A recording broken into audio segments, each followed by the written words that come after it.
My name is Shane Faison with Fight Tips. Just a quick question for Mr. Chatri. How do you feel with all of these YouTubers and influencers that are competing in the combat sports world? And do any stand out to you that you'd like to see competing in one? I'd like to see you come join one, man. Because at the end of the day, I want the very, very best in the world, but I also want to make sure we entertain the fans. And so we always like, whether it's special rule fights, whether it's, Shane Faison coming on board. Obviously, we'd hook you up with somebody, not a Rotang. We'd hook you up with, but yeah, I mean, we're definitely open to it. I know it may seem obvious, but being a competitive fighter is hard on the body. And unless you've experienced it firsthand for yourself, I don't think people truly understand just how physically taxing a fighter's lifestyle is, not to mention the risk of serious long-term injury. I fought in Muay Thai, boxing, I had a few MMA smokers, but I haven't competed since 2016, and people ask me all the time, Shane, when are you going to get back in the ring? Here's my official answer. Never. I am 100% done fighting. Doesn't mean I'm done training or even done competing. In fact, I think I'm in the best shape of my life, which is probably why you're thinking, then why not take one more fight? And the answer is, I'm scared. And I'll explain exactly what I'm scared of later on, but that's not the only thing. So in this video, I'm going to explain why I stopped competing back in 2016, what keeps me motivated to stay in fight shape, and what my weekly routine looks like to stay in peak physical condition, without risking injury as I get older. But man, I'm confident that if I were to take a fight right now, I would whoop some serious ass. Now, I hope you don't get upset over that clickbait title, because that's actually a mantra that I repeat to myself during my workouts. I've got a fight coming up. I love running. I didn't always love running, but I kept doing it to the point where I love it now. When I go for my runs, I always hit a point where I start to lose my focus, or I feel pain or fatigue. 3 feelings that you're inevitably going to feel in a fight, and I have to practice breaking through that wall.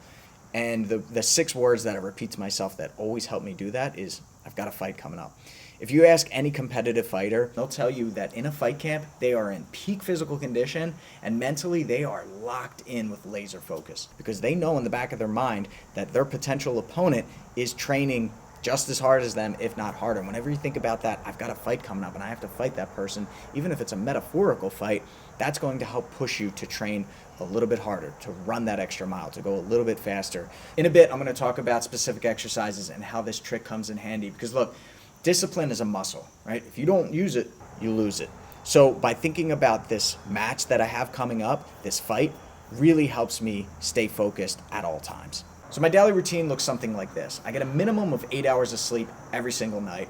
Then when I wake up, I make sure that I check off 3 boxes, being cognitive health, fight focus, and nutrition. For cognitive health, I like studying language. Right now, I'm on a 173-day streak practicing my Spanish, and I like to think that these exercises really help combat the years of training and getting punched in the head.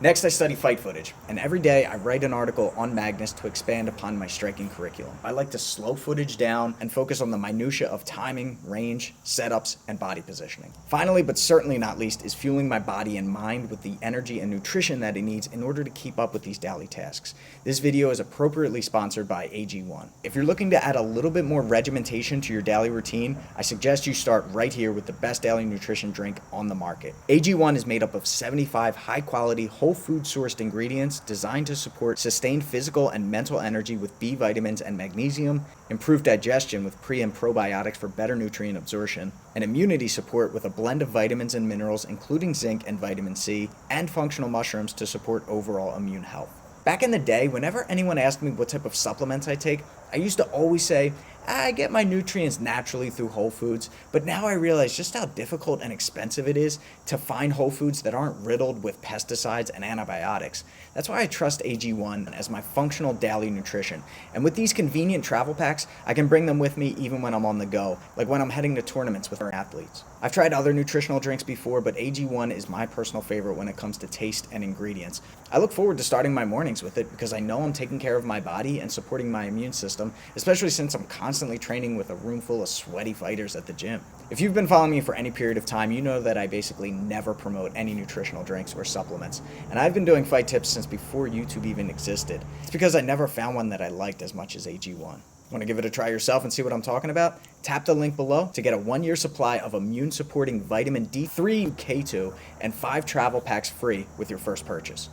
All right, that's step one. Now let's talk about what my daily, weekly, and monthly routine looks like, how I stay so motivated, and ultimately why I stopped fighting. Not only do I enjoy training with my team and I want to be a good role model as a coach, but my motivation is deeply rooted in my original reason for starting martial arts in the first place, and that's self-defense.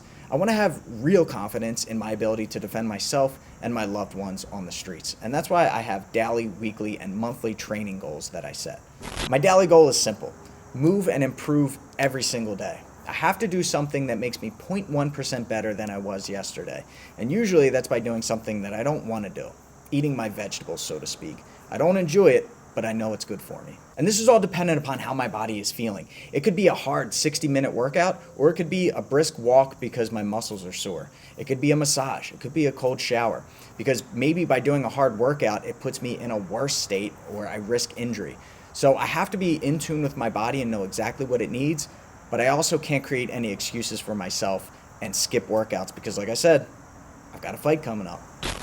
And then how I work this into a weekly routine is very simple. Twice a week, I make sure that I'm working my striking. Twice a week, I make sure I'm practicing my grappling. And twice a week, I'm doing my conditioning. That leaves me an extra day then for recovery. Like I said, it's usually active recovery, so it could be going for a walk or doing yoga or some other form of stretching. Okay, now each month I do an extra tough workout, one that feels like an accomplishment so that I can look back on it and say, man, I got through that, I can get through this. This is what David Goggins calls the cookie jar method, right? So you put a cookie in every time you do a really tough workout. It's like a notch in your belt. And then anytime that you need a little extra motivation, you can reach into that cookie jar and say, I did this before, I can do this again. The only thing is, if you keep reaching into that cookie jar, you're gonna run dry. So you need to do some baking, so to speak. You need to put in some hard work so that you can add some more cookies to that cookie jar. So that's why every month I like to really push myself. It could be a 10K run, it could be training with the fight team at Beacon, or maybe sometimes I'll just do a workout that I've never done before. So that's the way I organize it. By daily, weekly, and monthly goals, I write them down and I make sure that I accomplish them. When you first get started, usually that's the hardest part, but then you start to build momentum and then it just becomes part of your routine. You kind of look forward to eating your vegetables after a while. Now let's talk about ultimately why I stopped fighting. My goal was never to be a career fighter. As long as I can remember, I was always more passionate about coaching others. And even when I did compete, I was doing it for the first-hand experience so that I could become a better coach. I get haters all the time that say, why should I listen to you? You never won a world championship. And what they don't realize is that teaching and fighting are two entirely different skill sets. The ability to perform a skill is much different than the ability to teach a skill. So if I were to spend all of my time becoming a good fighter, I don't think I would be as good of a coach as I am now. Now, I know I'm kind of contradicting myself because I'm saying, well, I'm in the best shape of my life, so why not just take one more fight? Why not take that one championship fight? Why not take that stupid YouTuber undercard match that they offered me? And it's because that's not the real reason. The real reason is because I'm scared. And what am I scared of? Am I scared of losing? Let's be honest. Honestly, I have more to lose than I have to win, right? If I win, it just confirms that I know what I've been talking about my whole life. Like, okay, yeah, the Fight Tips guy can fight. I would assume so. I'd hope so. But if I lose, then it's a lifetime of ammo for all of those haters. You would like that, wouldn't you? But no, I'm not afraid of losing. In fact, I think I was pretty good at losing back when I was competing. I would rebound rather quickly, and I would always use it as motivation and make improvements to my game. I'd bounce back pretty quick. What I'm truly afraid of is concussions. I'm afraid of losing cognitive function. I'm afraid of not being the same man that my wife married. And am I being paranoid? I mean, maybe, yeah, a little bit, but also when you personally know somebody who has suffered from severe CTE, it puts a veil of realism over this fight game that can't be removed. And listen, I don't regret any of the fights or licks that I took. I'm not trying to scare you or any of my athletes into thinking that fighting is a bad choice. You have one life to live, and you had better live that life without any regrets. But on the same token, you got to know when to throw in the towel.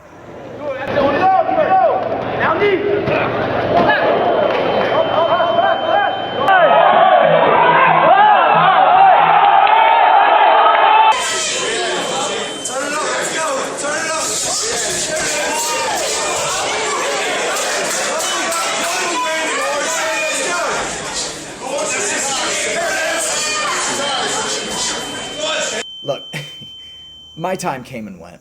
You know, like, and I'm okay with that. Seriously. I miss the days of being a ninja and just blending in. I don't need any more attention on me. That's why I'm happy to train others and help them capture championships and other personal goals. Meanwhile, I can just train in the shadows in case I ever need to use this stuff outside of the ring. Until next time, for the underdogs.